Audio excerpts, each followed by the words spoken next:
min indem bi'etemi ko Ñokkan Mouhammad Daouda gorko mo Silla Kare Bowe kare pittaka laabi pittita kare laaɓani.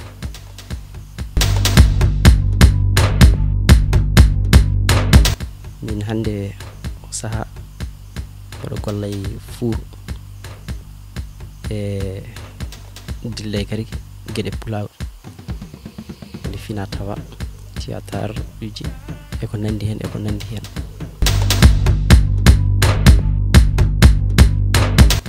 yiɗede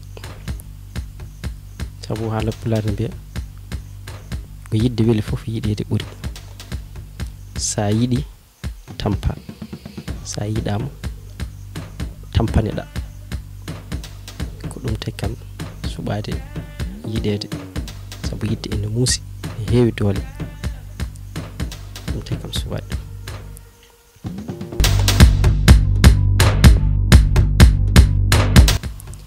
Min komi neɗɗo jamma, tagi kam wonde neɗɗo jamma ko jamma ɓuri wadde suturu. Sa ƴeewi hay mawɓe men nden seɗe jaaha eɗe jokka enɗam ko jamma ɓuri wawde yaade sabu ko jamma ɓuri wonde suturu. Ñalawma no wawi wawde foof ne guite eɗen jiiya ma wiye kaari nan yaha kono jokkere enɗam ɓuri wawde malla ɓuri welde wadde ko jamma. ɗum tagi kam suɓade wonde neɗɗo jamma.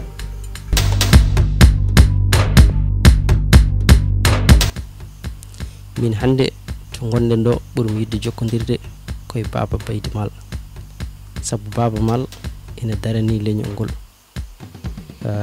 o hemni Pulaar to ganduɗa to woɗɗi. Sa yi hande tubakoɓe en daro en kaala Pulaar malla ne ɗumnina ko Baba Mal saabi ɗum.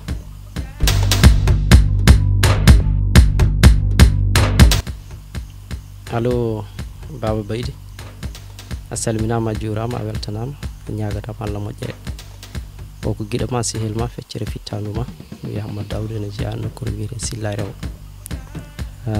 Ko weltaram e maɗa saabi mbeɗo haalda e maɗo sabu darde ma e Pulaagu mbeɗo ñaago Allah nde Allah ɓeydata bawal ngal ha yeeso. Machallah, yo Allah waɗ en e nden ko muɗum. Mi weltanimama no feewi e jokku golle inchallah minen emine ngara.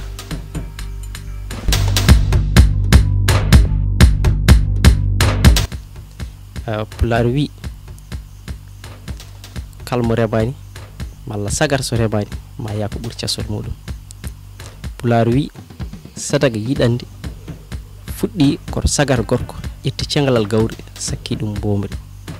Pulaar wi lekki so ɓuranima darde rokkatama ɓuuɓri.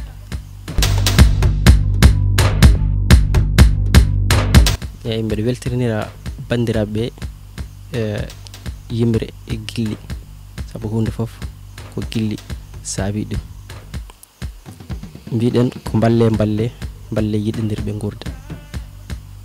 Gilli ko sondu koto beela juuro, gilli ngala keeri jiɗgol woni guura ɓerde.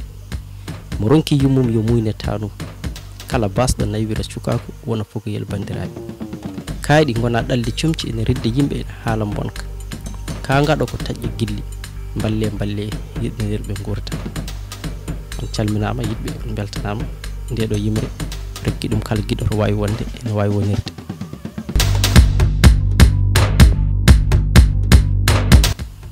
Ko ngol mbawmi wasiyade e rendo ngo, e rendam ngare tinnoɗen, nangodiren, jokkodiren, jiɗodiren, nafodiren sabu yimɓe so jiɗodirani mbawa nafodirde. Tinnoɗen, janggen kadi jangginen, nafa en nafta en, ko ɗum jinnomi wasade rendo ko.